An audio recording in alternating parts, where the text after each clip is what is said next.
This is a trade recap for the ES Runner and Euro Runner trading systems for August the 6th, 2012. I am behind currently on doing the trade recaps for last week. I will be attending to those in the next day or two. This is today, August the 7th, and I'm doing August the 6th video. Again, I will be attending to the videos from last week or the trades of last week. In the next couple of days, I've been very behind in trying to get a managed account service up and running, and I do apologize for that to those who watch these videos daily. For August the 6th, let's go back to 3 o'clock in the morning when we start to look for trades from the cash market open in Europe. We don't take trades in the first 15 minutes for rookie traders. It tends to be a little bit too risky, so we don't count this trade here at 3 o'clock. We've got a trade here at 4:40, 4:50 in the morning on Monday the 6th. There was no news to contend with, to worry about going forward, so this is a valid trade to have taken. The entry was at 91.50, which is within the 2 points from the what's called trigger price to the chase price. There was no W printed, which means that the price of chase was greater than 2 points worse than the trigger. So this is a qualified entry to take. Taken here at 91.50, your 6 ticks of profit were made here. Your runner was brought to break even, which was here. Now on this fill here, some will get fills here and some will not. When the prices touch this, it's not a guaranteed fill.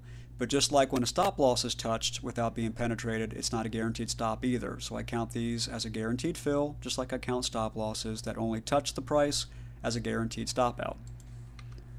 For those that would take these trades, of course, move your position to break even. When you do hit this price, to be safe, always move it to break even if you don't get a fill.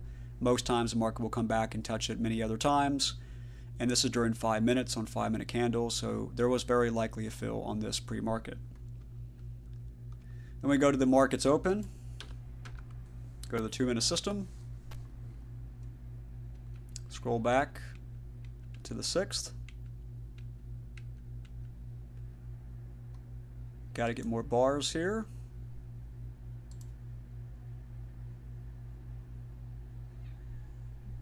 And let it calculate all the bars for 2 minutes.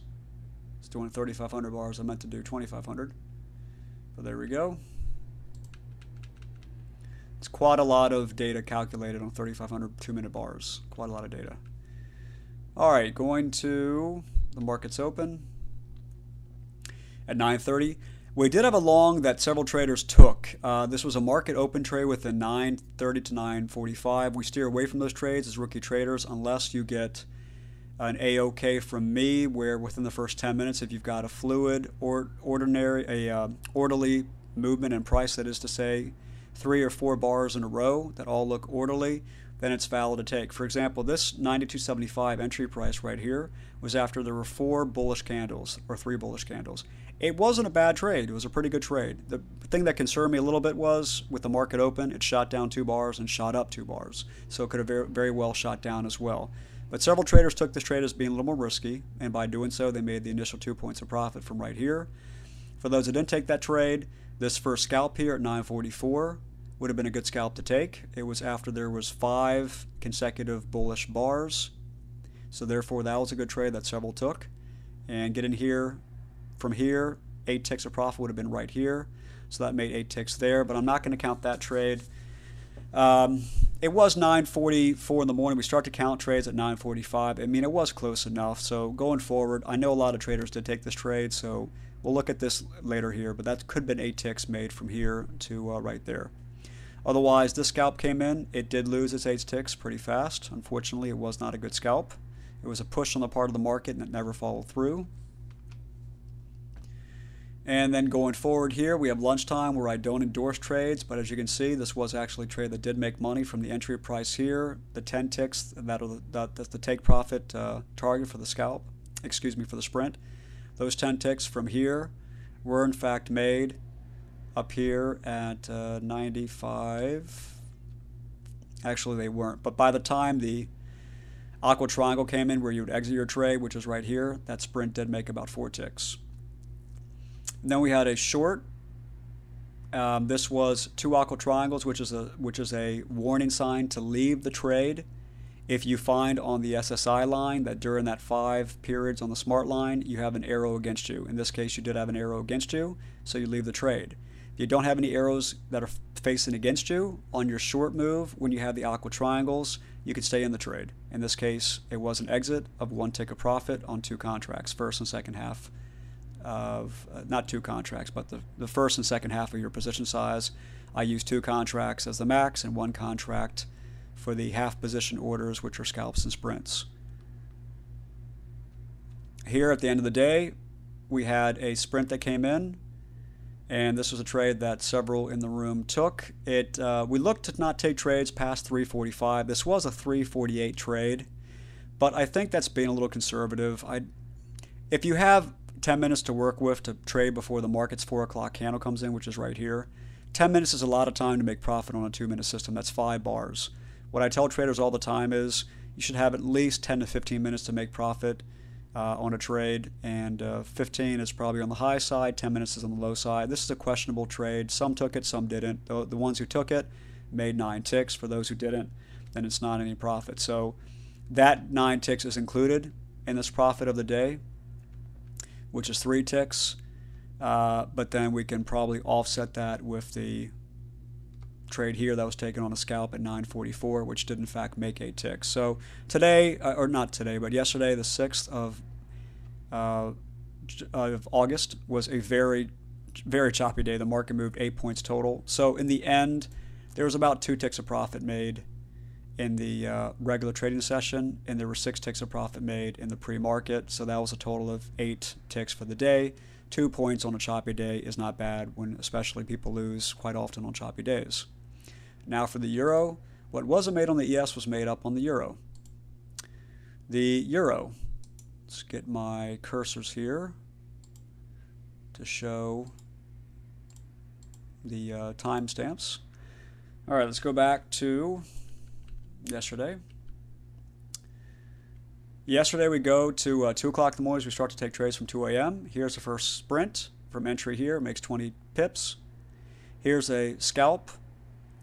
By the way, this scalp here was not to be taken because the SSI value was past the extreme oversold. When this candle opened up and the scalp was formed, the SSI value was down here at about 10, which is past the 12. So this was not a scalp that anybody should take. Here, this was a valid scalp. It unfortunately did not make profit. It lost 15 pips. And then we had a long here at 5:10 in the morning. It made 20 pips of profit on its first half right here. Stop loss is 25 pips on the euro. It made 20 pips in the first half, and the second half here was closed before Bernanke began to speak at 9 a.m. for 19 pips of profit on the second half. So that's a positive 20 back here, a negative 15, that's a positive 5 for those 2 trades. Positive 20 is 25, positive 19 is positive 44. This scalp here wasn't taken because you had Bernanke again talking at 9. This is enough time past Bernanke talking. You look for the first 15 to 30 minutes to be cautious. Anything after that, you're okay to take trades. This one did not, unfortunately, make money from entry to exit, which is either 2 consecutive twin arrows on the SSI as your reason to exit a trade, or the aqua triangle. So an exit here was 10 pips. An exit here on the aqua triangle would have been a negative 6 pips. So either way, the scalp did lose. And then this scalp here was just about oversold. The SSI value was getting very close again. And as you can see, the scalp didn't perform very well up there. By the time you would exit on the 2 twin arrows, you would have lost 7 pips, or you would have exited at the contrary directional triangle, which would have been the same 7 pips lost. So when you add up all the numbers for Monday, which was a choppy day on the euro as well, it's 30 pips of profit. Thank you very much. I will be doing the video for tomorrow, for today's trades, the 7th of August, here next for those watching this video. The 7th of August video will be posted here in a few minutes.